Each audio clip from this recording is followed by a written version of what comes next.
تو میں ان سے کہتا ہوں تمہاری زندگی میں جو خوشیاں نہیں ہے نا، اس پہ یہ نہ سمجھو کہ اس پہ اللہ تعالیٰ تم سے کہے گا کہ چلو دنیا میں بیچارہ غمزدہ ہے تو آخرت میں کیا دے دوں گا میں اس کو خوشیاں. میں نے کہا تمہیں نہ دنیا میں ملی نہ آخرت میں، نہ دنیا میں خوشیاں ملیں گی اور آخرت میں بھی کیا ہوگے؟ محروم. اللہ کہے گا موقع خوشی کا تھا اور تو منا کیا رہا ہے؟ غم. ہم اللہ اس کے رسول سے پوچھتے ہیں کہ اے اللہ سردی والا ٹیمپریچر کب شروع ہوتا ہے؟ صحیح ہے نا کہ ہمیں اس وقت سردی لگنی چاہیے. بھائی دیکھو دوبارہ مثال سمجھا دیتا ہوں.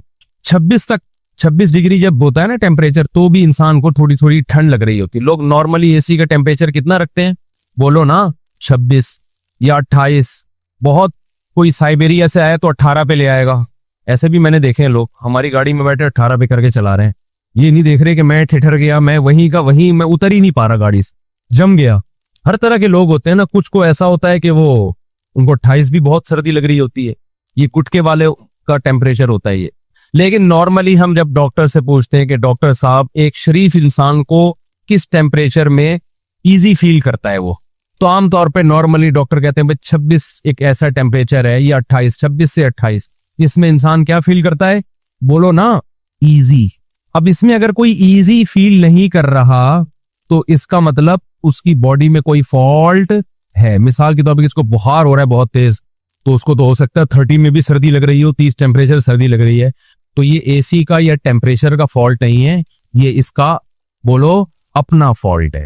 یہاں تک بات آ گئی ہے دماغ شریف میں تو خوب سمجھ لو.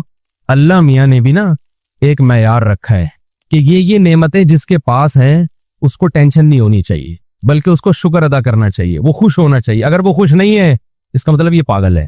اس کا مطلب کیا ہے؟ اس کا دماغ کیا ہو گیا ہے؟ خراب. تو وہ کتنے ڈگری خوشیاں ملیں کہ آپ کو اس میں خوشی محسوس ہونی چاہیے، ٹھیک ہے نا. جیسے کتنے ڈگری ٹیمپریچر ہو تو آپ کو سردی لگنی چاہیے اور کتنے ڈگری ٹیمپریچر ہو تو گرمی لگنی چاہیے آپ. تو نبی صلی اللہ علیہ وسلم نے وہ ڈگری بتا دی ہمیں کہ جس کو 3 چیزیں مل گئی نا تو اس کا مطلب یہ ہے کہ اس کی خوشیاں بہت زیادہ ہو گئی ہیں. اب اس کو خوش رہنا چاہیے، اس کے چہرے سے پتا چلے کہ یہ خوش ہے. وہ کیا ہے؟ نمبر 1 2 وقت کا کھانا. کتنا بھائی؟ 2 وقت کا کھانا، بالفعل ہو یا بالقوہ ہو. یہ تھوڑی عربی ہے، میں اس کو اردو میں سمجھا دیتا ہوں.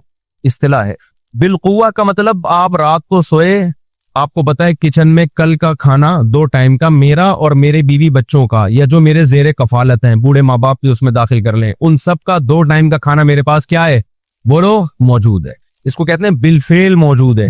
بالقوہ کا مطلب یہ ہے کہ ابھی تو کچھ بھی نہیں ہے لیکن میرے ہاتھ اور پاؤں سلامت ہیں، صبح کہیں نہ کہیں مزدوری مل جائے گی جس سے میں 2 ٹائم کے کھانے کا انتظام کر لوں گا. اس کو کہتے ہیں بالقوہ. ہم پریکٹیکلی تو نہیں ہے لیکن 2 ہاتھ اور 2 پاؤں سلامت ہیں. اتنی اللہ نے ایبیلٹی قابلیت رکھی ہے کہ آپ 2 ٹائم کے کھانے کا کل انتظام کر لو گے، پرسوں کا نہیں بس کل تک کا. اس کے بعد اگر کھانے کی ٹینشن لے رہے ہو، ڈپریشن میں جا رہے ہو تو یہ آپ کا اپنا بولو ابے بولتے کیوں نہیں، یہ آپ کا اپنا فالٹ ہے. آگے جب جو کچھ ہے نا وہ غریبیاں ہیں، بینک میں 1 کروڑ روپے رکھے ہوئے 1 سال کے لیے، 10 کروڑ روپے پڑے ہوئے ہیں بحریہ ٹاؤن میں، یہ غریبی ہیں. غریبیاں ہوٹل میں جب آپ جاتے ہو تو قیمت پلیٹ کی دیتے ہو. غریبی ایک احسان ہوتا ہے ہوٹل والے کی طرف سے، دے دے ٹھیک ہے، نہیں دے تو ٹینشن نہیں لیتا انسان. لے رہا ہے تو اس کا مطلب ندیدہ ہے، ہوس کا مریض ہے. اور کچھ لوگ غریبی پہلے منگواتے ہیں، 8-10 غریبیوں کے بعد کھانا منگوا رہے ہوں گے. وہ جیسے ایک آدمی ہوٹل میں گیا نا کہ وہ روٹی کتنے کی، اس نے کہا 20 روپے کی. اچھا بھائی سالن کتنے کا؟ پتہ نہیں روٹی سالن کتنے کا؟ جی اتنے کا. اور رائتا، اس نے کہا رائتا فری ہے، تو کہا 10 رائتے لے آؤ، خالی 10 کیا لے آؤ؟ رائتے لے آؤ. 2 ٹائم کا کھانا. تبھی ایسے آدمی کے لیے بھیک مانگنا بھی جائز نہیں ہے، کھانے کے لیے بھیک مانگنا جائز نہیں ہے. صبح اٹھا ہاتھ پاؤں سلامت ہے، بیلچا گیتی ہاتھ میں، ٹماٹر کی ریڑھی ہے اس کے پاس، ٹماٹر بیچ کے کما سکتا ہے. اس کے لیے ہاتھ پھیلانا کسی کے سامنے کھانے کی ضرورت کے لیے جائز بولو نہیں ہے، کیونکہ اللہ کا دیا اس کے پاس رزق بہت ہے. نمبر 2 رہائش. رہائش میں یہ ہے کہ ایسا رات گزارنے کے لیے گھر میسر ہو جائے جہاں وہ سکون کی نیند خود بھی سو سکے اور اس کے بیوی بچے اور جو اس کی زیر کفالت ہیں وہ بھی عزت کے ساتھ 4 دیواری میں بولو سو سکے، چاہے اپنا ہو، چاہے کرائے پر ہو، چاہے کسی نے زکات میں دیا وہ. سمجھتے ہو کہ نہیں سمجھتے؟ اب گھر کی بنیادی ضرورت کیا ہو گئی؟ جیسے پرندے کا گھونسلہ ہوتا ہے نا، پرندوں کا گھونسلہ ہوتا ہے، اس میں وہ طوفان سے آندھی سے بچنے کا انتظام ہوتا ہے. تو ایسا انتظام ہو گھر کے اندر. آج کل تو پیسہ لگا کے لوگ اپنے گھروں کو بگاڑتے ہیں. چاروں طرف سے پیک گھر, نہ کوئی کھلا صحن ہے, نہ کوئی ہوا ہے, نہ کوئی کچی جگہ ہے جہاں انسان کوئی پودے شودے لگا لے, بس پورا پیک کر دیا اس کو کروڑوں روپے لگا کے, بیڑا ہی غرق کر دیا. بس اس پہ لوگ خوش ہوتے ہیں, اندر سے لوگ آئیں گے یار کیا زبردست, اس سے تو وہ گاؤں کا گھر چھپڑا اچھا ہے میرے بھائی. مجھے تو چھپڑوں میں جا کے سکون ملتا ہے گاؤں دیہاتوں میں, وہ زیادہ اچھے ہیں چھپڑے جہاں منجی ڈال کے بیٹھ جاؤ, نیچے سے بھی ہوا لگے گی آپ کو. منجی میں یہی فائدہ ہوتا ہے, ہوا نیچے سے بھی لگتی ہے, بیڈ میں ایک طرف سے ہوا لگے گی آپ. اچھا خیر, یہ پھر زیادہ اوپر کے لیول کی باتیں ہو جائیں گی. تو گھر کا انتظام. تیسرا انتظام, جسم کسی بڑی بیماری سے محفوظ. لباس بھی داخل ہے اس میں, نان نفقے میں لباس کا بھی انتظام ہو کہ آدمی ستر چھپا سکے, پراپر ڈریس ہو, عزت کے ساتھ کہیں آ جا سکے. اور چوتھی چیز ہے جسم کسی بڑی بیماری سے محفوظ. یہ چھوٹی موٹی چھینکیں, نزلہ زکام, کھانسی, میرے ہر طرح کے لوگوں سے واسطہ ہوتا ہے نا. خان کے بہت سینئر ڈاکٹر سے میری سفر میں ملاقات ہوئی, تو میں نے کہا نزلہ زکام کھانسی, انہوں نے کہا WHO کی طرف سے نا ایسا آدمی جو چھینکتا ہے, کھانستا ہے, نزلہ ہو جاتا ہے سال میں 1 دفعہ, اس کا شمار بیمار لوگوں میں بولو نہیں ہو, بلکہ جس کو کبھی بھی نزلہ نہیں ہوتا وہ بیمار ہے. کمال کی بات ہے یا نہیں؟ انہوں نے کہا جو وائرل پھیلتے ہیں نا, جو وائرس پھیلتے ہیں نا, جو وائرل بیماریاں نہیں ہوتی کہ ابھی یہ چل رہا ہے تو وہ چل رہا ہے تو فلانا, آج کل کراچی میں آنکھیں آئی ہوئی ہے نا, تو یہ وائرل بیماریوں میں بیمار ہونا زیادہ بہتر ہے. اس سے آپ کا امیون سسٹم کیا ہوتا ہے, بڑھتا ہے, اور یہ اپنا ٹائم پورا کر کے نکل لیتی ہیں. تو یہ چیزیں بیماریوں میں شامل نہیں ہیں. بڑی بیماری سے محفوظ ہو جس سے تکلیف ہو رہی ہے آپ کو. نزلے میں تو آپ کو تھوڑی, سامنے والے کو تکلیف ہوتی ہے جس پہ چھینکتے ہو آپ, اور جو بلغم کے بڑے بڑے تھپیڑے آپ وضو خانے میں پھینکتے ہیں تو ان کو تکلیف ہوتی ہے, آپ کو تھوڑی ہوتی ہے. زیادہ کہہ گیا میں شاید. تو بڑی بیماری سے باڈی کیا ہو, محفوظ. تو جس کو یہ نعمتیں مل گئیں, نبی صلی اللہ علیہ وسلم کی حدیث کا مفہوم ہے, اللہ نے پوری دنیا کی دولت سمیٹ کے اس کے قدموں میں ڈال دی ہے. بے شک اس کے پاس بیکن ہاؤس اور سٹی اسکول کی فیسوں کے پیسے نہیں ہوں. آپ کہو گے پھر بڑا آدمی کیسے بنے گا, جب اتنے مہنگے اسکول میں نہیں پڑھے گا تو بڑا آدمی کیسے بنے گا؟ اگر بچے کو آپ نے دنیا کی محبت اس کے دل سے نہیں نکالی میرے بھائی, تو پھر ان اسکولوں سے پڑھ کے وہ بڑا انسانوں کی نظر میں بنے گا, اللہ کی نظر میں وہ قارون اور فرعون کہلائے گا. وہ کیا کہلائے گا؟ قارون اور فرعون. اس زمانے میں جب مصر میں فرعون کی حکومت تھی, لوگ کہتے تھے موسیٰ کلیم اللہ معاذ اللہ چھوٹے آدمی ہیں, اور بڑا کون ہے؟ قارون ہے. ایجوکیٹڈ کون ہے؟ قارون. اس کو بزنس کرنا آتا ہے, بزنس سکھاتا تھا وہ لوگوں کو. بڑا کون ہے؟ فرعون ہے. تبھی موسیٰ کلیم اللہ کو یہ تانے دیے جاتے تھے. فرعون بھی کہتا تھا ام انا خیر من ھذا الذی ھو مہین, میں بہتر ہوں یا یہ؟ اور ان کو معاذ اللہ کہتا تھا یہ جو کمتر ہیں, یہ سوال کرتا تھا کہ یہ اتنے کمتر آدمی ہیں تو ان سے مجھے کیسے کمپیئر کر رہے ہو؟ فرعون کو پتا نہیں تھا تو جس کو کمتر کہہ رہا ہے غربت کی وجہ سے, تو 100 دفعہ مر کے پیدا ہو جائے تو موسیٰ کلیم اللہ کی خاک کے برابر بھی نہیں ہے. لوگوں کی نظر میں بڑے اور برے کو مت دیکھو. لوگ تو کہتے ہیں 20ویں گریڈ کا آفیسر بڑا ہے, اللہ کہتے ہیں نہیں. اللہ کہتے ہیں جو دنیا سے محبت نہیں کرتا, آخرت کی فکر میں لگا ہوا ہے, وہ بڑا ہے. یہ جتنے بڑے بڑے آج نظر آ رہے ہیں نا, مرنے کے بعد سارے چھوٹے ہو جائیں گے. 4 دن کی 2 ٹکے کی زندگی نہیں ہے یار. اس گاڑی پہ, اس بنگلوں پہ تم فخر کر رہے ہو. جب آپ کو 3 بڑی نعمتیں اللہ کی طرف سے مل گئی, رہائش, خوراک اور جسم کسی بڑی بیماری سے محفوظ, پھر اگر آپ ٹینشن لے رہے ہو اس کے بعد بھی, تو یہ آپ کی بنائی ہوئی ٹینشن ہے. اس ٹینشن پہ آپ کو ثواب بھی نہیں ملے گا, اور اس ٹینشن پہ